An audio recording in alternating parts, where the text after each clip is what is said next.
What if 10,000 bloodlusted gorillas appeared out of thin air in the middle of Times Square? Every single one is a fully grown adult male silverback, 400 pounds of muscle and rage, and every one of them wants you dead. The NYPD doesn't get a warning. The crowd doesn't get a warning. 1 second, it's a normal Tuesday afternoon. Tourists taking pictures, hot dog carts, the M&M store. The next second, there's a wall of black fur where the TKTS booth used to be, and the screaming begins. So let's actually walk through what happens. A Times Square on a regular day holds about 300,000 people across its handful of blocks. They are packed shoulder to shoulder in the pedestrian zones.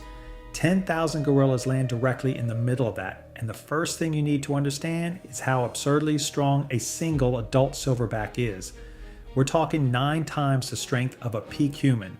They can deadlift around 1,800 pounds. They run 25 miles an hour, faster than the world record sprinter. Their canines are 2 inches long. Their grip can crush a coconut. And these aren't normal gorillas, these are bloodlusted, meaning every instinct they have is pointed at one thing: kill the nearest moving thing. In the first 10 seconds, the math is brutal. A bloodlusted gorilla can kill an unarmed human in about 3 seconds. There is no fight. A 400-pound primate hits you, and your ribcage folds. The crowd in Times Square cannot run, because the crowd is the obstacle. It's a wave of people slamming into other people, slamming into glass storefronts. The people closest to the spawn point die immediately. The people behind them get trampled by the people behind them. Within 60 seconds, you have somewhere between 5 and 10,000 human casualties, and we are still in minute 1. Now the gorillas spread out because bloodlusted male gorillas are also territorial. They don't pack hunt, they fan out in every direction, looking for new things to attack, and Times Square has exits in every direction. Some pour north up Broadway, some go south toward Herald Square, some go west toward Hell's Kitchen, some east into Bryant Park. A few hundred go straight down into the subway. The 42nd Street station alone gets a flood of gorillas pouring down stairwells that human commuters cannot use to escape. Inside the tunnels, it's pitch dark, narrow, and the gorillas can climb the walls. The people on the platforms have nowhere to go. At the surface, the NYPD reaction is fast but not magic. There are roughly 36,000 officers in the department, and a normal day has maybe 100 or so concentrated in Midtown. Within 5 minutes, those 100 officers are firing. Within 15 minutes, the rest of Midtown Command is rolling in. The Emergency Service Unit, the city's tactical response, mobilizes heavy weapons.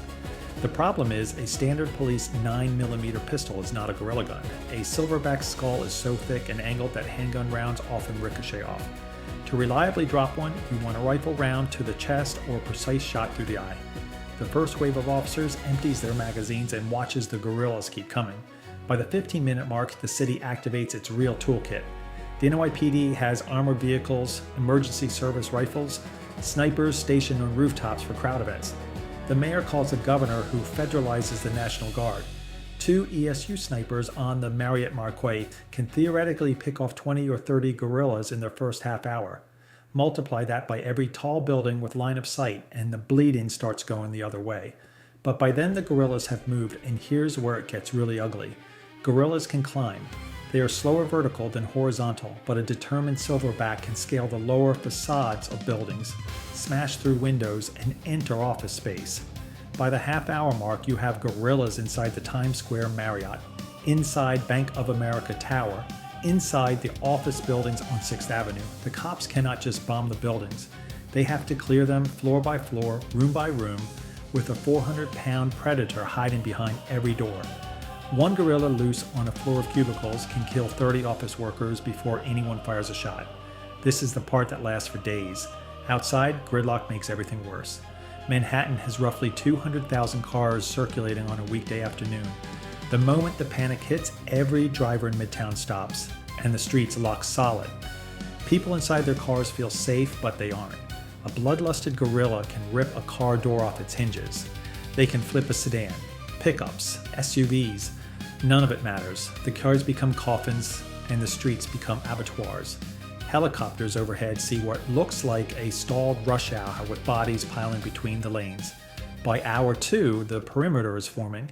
The NYPD funnels the surviving gorillas down designated streets using barricades, fire trucks and snowplows. Helicopters from aviation unit fly above with snipers and now miniguns. The Pentagon scrambles. Fort Hamilton mobilizes. By hour 3, you have maybe 4,000 guerrillas left in active circulation, and the rest are dead or holed up inside buildings. By the end of day 1, every guerrilla outside is dead. Every guerrilla inside a building is the next problem. It takes the city about 4 days to clear every floor of every midtown building. Some guerrillas escape into the subway and live in the tunnels for over a week before being hunted down.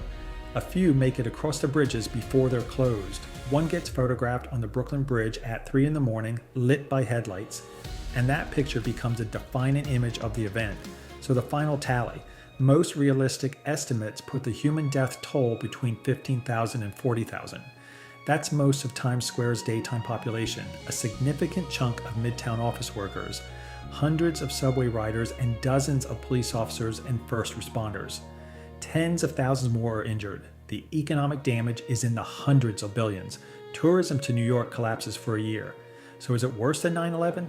In raw casualties, easily, 9/11 killed just under 3,000 people in the day. The guerrilla event kills 5 to 15 times that. But 9/11 was also a geopolitical earthquake.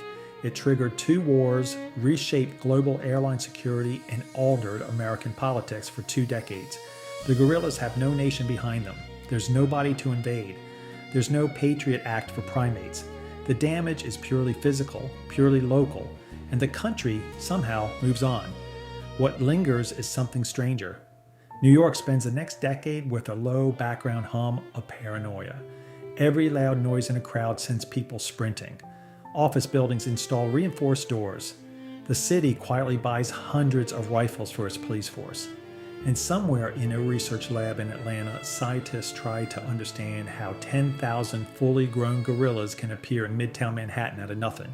And they never find an answer. So how far do the gorillas get? Most of them die within a square mile of where they spawn. A few make it 10 or 15 blocks. 1 or 2 cross a river. None of them get out of the metro area. But by the time the last gorilla is shot off the roof of a hotel in Long Island City, the city is a graveyard. The country is in shock, and 10,000 bloodlusted apes have just had the worst Tuesday afternoon in human history.